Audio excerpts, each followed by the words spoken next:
With just a couple months to go until the NHL trade deadline, the trade rumor mill is absolutely swirling. Nikita Zadorov just being traded to Vancouver is really the tip of the iceberg. Which NHL players could end up being traded next? Well, we're going to be going through Frank Seravalli's top 20 trade targets to see which NHL players could be dealt, as well as where they could end up. So make sure you watch till the end to see what could happen next, and hit that subscribe button if you're new for more hockey and trade content just like this as we lead up to the NHL trade deadline. And the headline gives us a little bit of a preview here. Trade targets, Flames, and Canadiens on path to sell at NHL trade deadline. We talked a few days ago about a potential Jake Allen trade with the Montreal Canadiens, especially with Sam Montembeault being extended, but the Flames, of course, another team that could be major sellers this year. But this is the thing, is that the NHL is absolutely wide open this year, especially there's so many teams around that 500 mark. You can see in the wild card race in the East, you even have last place in Ottawa. I could see them being a team that potentially even buys this season. So to me, the sellers, buyers, it could be anyone right now. And you especially look at the Western Conference too. You have a few teams that will be sellers like San Jose, Chicago. But you got a lot of teams in the mix here that I could see being buyers. Of course, Edmonton down in the dumps, but still could be adding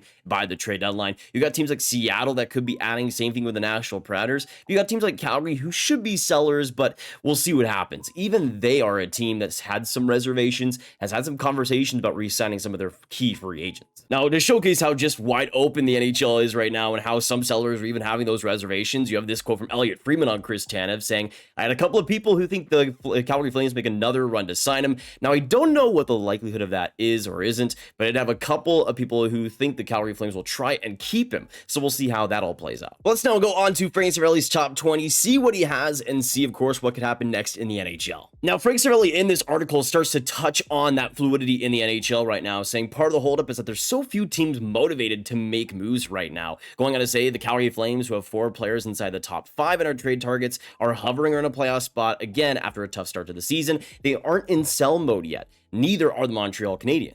But that is the big word, yet, because these teams will start to find some distance outside of the NHL playoff race. You have Calgary Flames likely to be among those teams, like the Montreal Canadiens as well. Once we start getting past 2023, that's when we're going to start to see that distance within the NHL standings, and hopefully a lot more trades because of it. Now let's start off the trade board here at number 1, and the biggest trade target among all of them is right now Elias Lindholm of the Calgary Flames. Not much of a surprise, but he is the hottest commodity here and will be one of the best centers available. This year, like a lot of other Calgary Flames, it's been really inconsistent for him. 5 goals, 10 assists, 15 points in 22 games, but there is still so much to unlock there, and especially as a playmaker here at center, he's a guy that if he's alongside a more energetic, more play-pushing wing, could be perfect as a top 6 center for a lot of contenders here. As Seravalli mentions, how often do number 1 centers become available in the NHL? The answer is not very often, which is one of the reasons why the Flames pushed to get Lindholm signed to a long-term extension before the season started. To me, for the Flames, it is a no-brainer to trade Lindholm. We've already gone through potential teams that he could be acquired to in the past, but with Lindholm, he is such an interesting player on the market right now. And of course, with the Flames already trading Zadorov, sure, I mean, they might want to re-sign a player like Chris Tanev,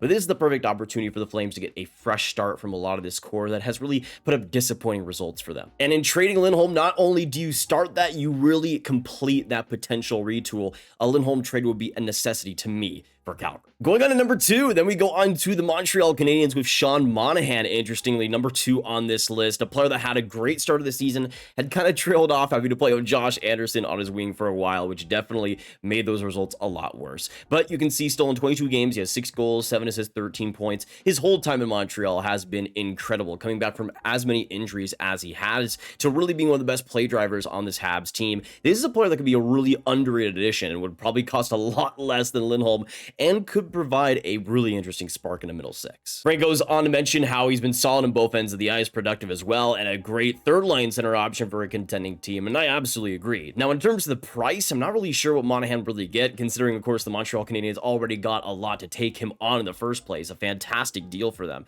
They'll likely probably get around a 2nd, 3rd-round pick, probably a lot less than Lindholm, who would probably have to bring on a first, a big prospect like that. I could see the Habs not really needing a ton in a trade back for Monahan, and mostly wanting, especially the pick side of things, especially for this next year. I think the Habs will really want to load up. A Monahan deal would really get them a lot closer to a strong draft this next year. If we're talking about potential Monahan targets, I could see the Pittsburgh Penguins being a pretty underrated team here. You, of course, got Crosby, Malkin, 1C, 2C, but to me, especially if the Penguins want to add to their bottom six, which has always been a weakness for them, to me, Monahan at that third line center spot would be pretty perfect. Then now a bump down Lars Eller to the fourth line center spot, which I think would also be a perfect situation for Pittsburgh. And of course, we know how much they're going for over the past couple of years. And of course, they have the history of the Jeff Petrie trade, both Montreal and Pittsburgh. So I think this is a situation that could work out for both sides.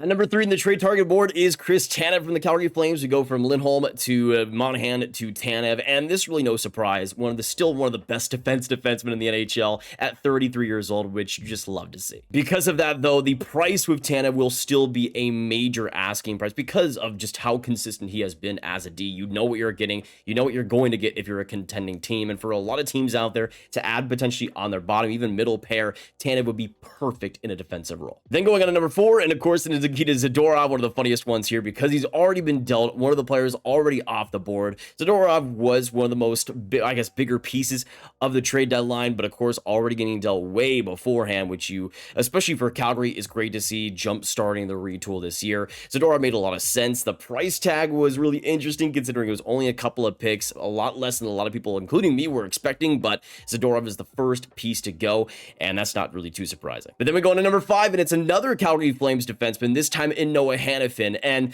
we're talking about both Chris Tanev, Zadorov, and of course as well, Lindholm as well. But I think out of anyone, honestly, a player like Lindholm could have maybe one of the biggest price tags.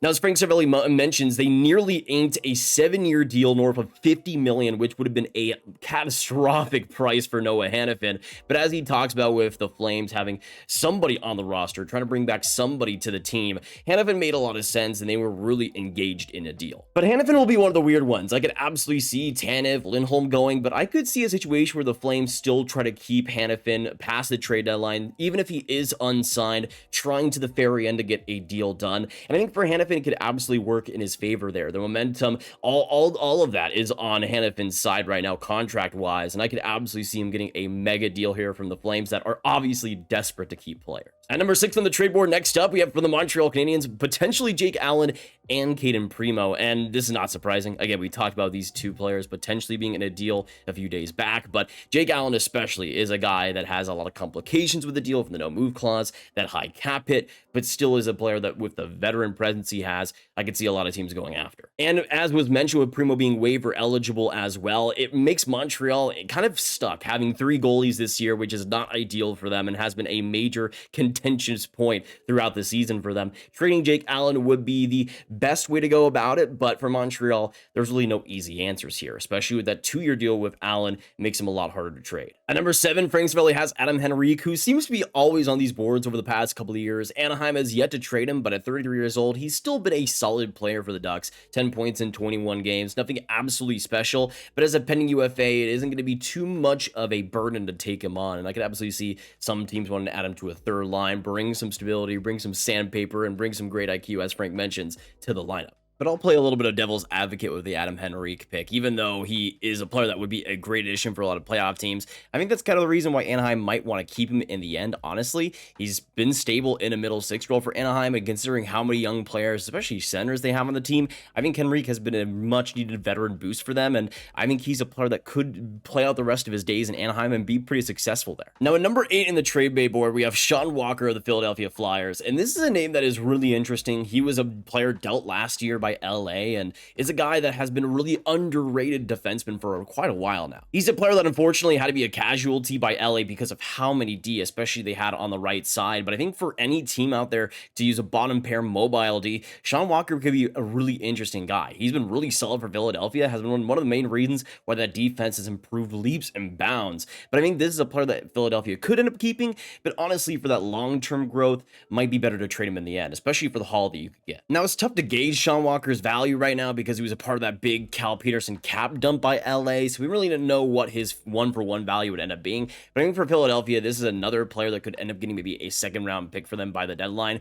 And for Philadelphia as well, we kind of know they'll probably be in the middle of the NHL this year, much better than some people, including me, predicted. But for Philly, they're in a position still where they're trying to build that long-term growth. Sean Walker, at 29 years old, likely won't be a big part of that if they were to keep it. Now, as we go outside the top 8 and the rest of this top 20, I'm just going to be touching on the guys that I think are the most interesting. I'll have the article linked in the description down below if you guys want to check out the entire thing. At number 9 is Tony DeAngelo, which good luck for any team that ends up trading him. He was just barely signed by Carolina this last year and has been healthy scratch for a big chunk of the season. If anybody trades for him, I don't know why they would. I don't know why they'd even want him, but good luck. Now, one that caught my eye being this high was actually Mike Hoffman, who is now with the San Jose Sharks after, of course, being dealt by the Montreal Canadiens. You can see at 34 years old, he has 6 goals, 8 points in 21 games. He's Mike Hoffman. We know what he's at this stage, but as a pending UFA, that is the big part here. $4.5 million on his deal. So for Seattle, if they are going to trade him, it has to be some heavy salary retention.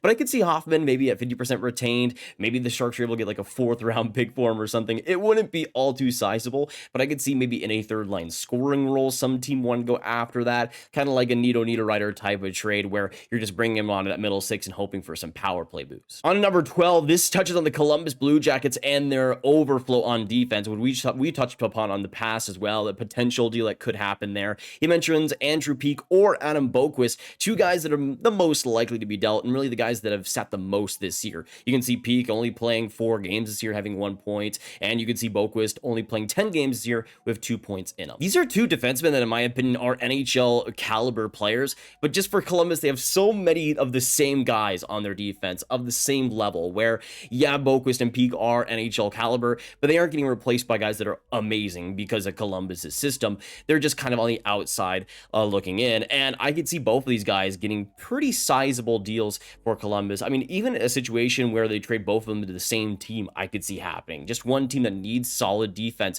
needs somebody to add on to it, especially Peeke, who has brought some good defensive results the past couple of years. I could see being a pretty underrated add. But this was an underrated part of both of these players, and that is the term. 2 years left with Peake's deal at $2.75 million, and then you got Boqvist as well for another year after this season at $2.6 million. Boqvist an RFA on expiration.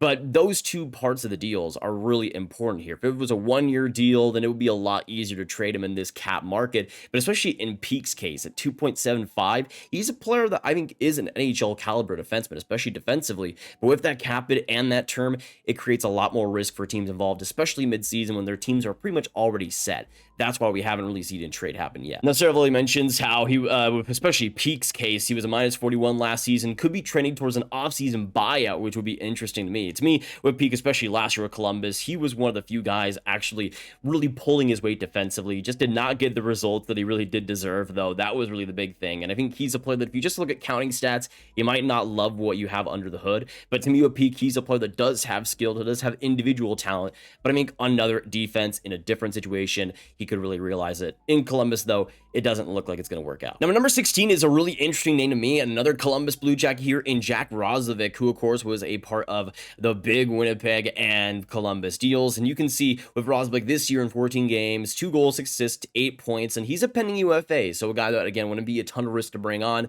at a $4 million cap hit. But in terms of the actual rumor mill, what we're seeing here, Frank says that, with, of course, the injuries he's had, putting him out until mid-December, it makes it a lot more complicated to make a deal. But to me, with Roslovic, this is a player that, another player in Columbus that has had some inconsistent stretches, has had some great stretches with Columbus, but that skill set hasn't really been able to be put together truly. But he's a guy that's been getting a lot of opportunity in Columbus the past years, hasn't really been able to realize it. But I think as a middle 6 player, especially on the wing, you could bring some versatility here, especially playmaking-wise with Roslovic, and I don't think he'd be a bad addition whatsoever. Now, going on to the last player I want to mention here on this list, number 18, and another Columbus Blue Jacket, we could see a lot of movement from Columbus over the next few months, is actually Alexander Texier, who has been a really inconsistent player with the Blue Jackets these last few years, has had some great stretches, of course, took a personal leave last year, and this year has been okay, 7 points in 22 games, but he's a pending RFA, $1.5 million cap hit. He's a player that will be a lot easier to move because of that younger term, and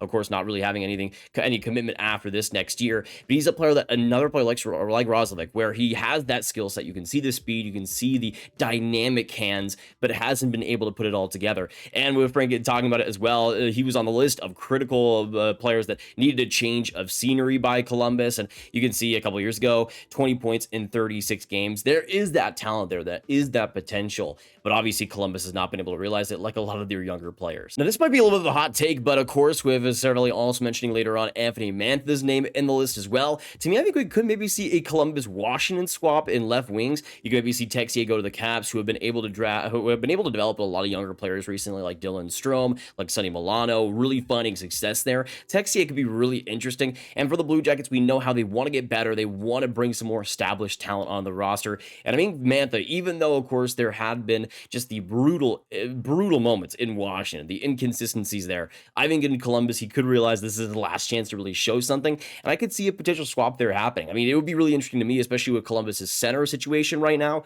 I think Mantha could really benefit from that as well. He's just not been able to find any success in Washington. But of course, both these guys being not having any deals after this year, I could see both teams liking the low risk deal here, especially Texier, though, I think could really benefit from a trade like this, going out of Columbus, going to a team like Washington, who I think could give him a lot of opportunity. But those are the most interesting trade targets heading into these next few months as we lead up to the NHL trade deadline. And I want to know from you guys down below, what do you guys think happens with this trade deadline? Which of these players that I mentioned and Frank mentioned, do you guys think are actually going to get dealt? What could you actually see these trades looking like? What do you think these teams will get back for him as well? Let us know all your thoughts down below. Do you guys agree? Do you guys disagree with Frank's picks? I would say overall, it had some weird picks, but also I think a lot of these guys make sense. A lot of these guys could be dealt over these next couple of months. And honestly, a few guys like Zadorov that we saw recently could get dealt over these next few weeks too. I think it could start to get really active as these teams really separate, because there's a lot at stake here heading into these next playoffs that I think a lot of teams, a lot of these contenders will really want to add to, and a lot of veteran pieces as well